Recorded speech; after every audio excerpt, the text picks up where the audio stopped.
বিকিবলৈ যোৱা এটা কুকুৰৰ মূল্য হ'ল ৬,০০০ টকা, কিন্তু অসমত মানুহ বিক্ৰী হৈছে ১,২৫০ টকাত আৰু অসমত মানুহ বিক্ৰী হৈছে ১৫০০ টকাত।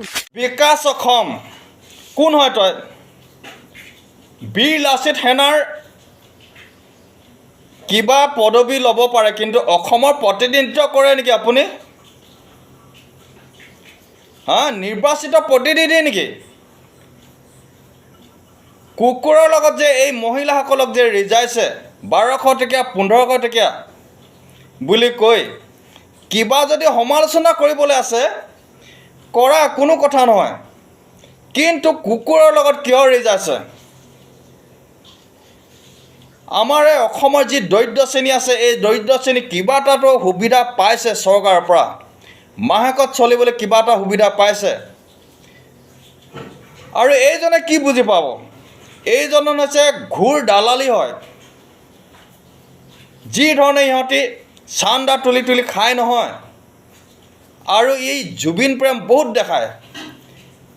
আগতে যি ধৰণে জুবিনক সমালোচনা কৰিছিল, মই স্ক্ৰীণত দি দিছোঁ, কেইটামান স্ক্ৰীণত আপোনালোকে চাই ল'ব যে এতিয়া জুবিন প্ৰেম দেখায়, আৰু এইজন হৈছে প্ৰকৃত জুবিন প্ৰেম বুলি এতিয়া মানে প্ৰদৰ্শন কৰি থাকে।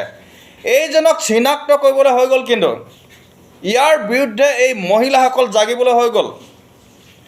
আপোনালোকে ইয়াৰ ওপৰত বিহিত ব্যৱস্থা লওক। আৰু ইয়াৰ পিছত মই আকৌ এটা ভিডিঅ' দেখাই আছোঁ, আমাৰ মুখ্যমন্ত্ৰী ডাঙৰীয়াৰ লগত লগাই আপোনালোকক কি ধৰণে ৰিজাইছে, এই ভিডিঅ'টো চাওক। হিমন্ত বিশ্ব শৰ্মাই মোক পইচা নিদিয়ে, কটিত লাট দি থাকে। বাক্যটো শুনিলে আপোনালোকে বাৰে বাৰে শুনক বাক্যষাৰ দেই। এইজনে কিমান নিৰ্লজ্জ হিচাপে এই বাক্যষাৰ কৰিছে।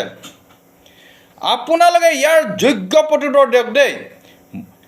মুখ্যমন্ত্ৰী ডাঙৰীয়াৰ লগত আপোনালোকক যি ধৰণে এতিয়া এই লগাই দিছে, যেনেকুৱা ধৰণৰ বাক্য এই বান কৰিছে, এইজনে বহুত নিৰ্লজ্জ। তাৰমানে এনে শব্দ ক'বলৈ মানে বহুতে নোৱাৰোঁ দেই।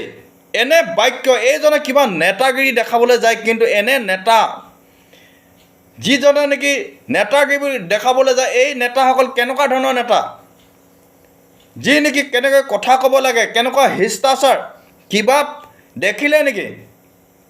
আৰু ইহঁতি অসমত নেতাগিৰি কৰিবলৈ যায়। এইজনক আপোনালোকে যি নেকি আমাৰ এই দৰিদ্ৰ শ্ৰেণী, এই যিবিলাক এতিয়া পাই আছে সুবিধা চৰকাৰৰ ফালৰ পৰা, এইজনক আপোনালোকে অতি সোনকালে কিবা ব্যৱস্থা লওক, আৰু ইয়াৰ উচিত তদন্ত এটা হ'ব লাগে বুলি মই ভাবিছোঁ। ইয়াৰ ওপৰত আপোনালোকে এটা কেছ ফাইল কৰক, অতি সোনকালে কেছ ফাইল কৰক।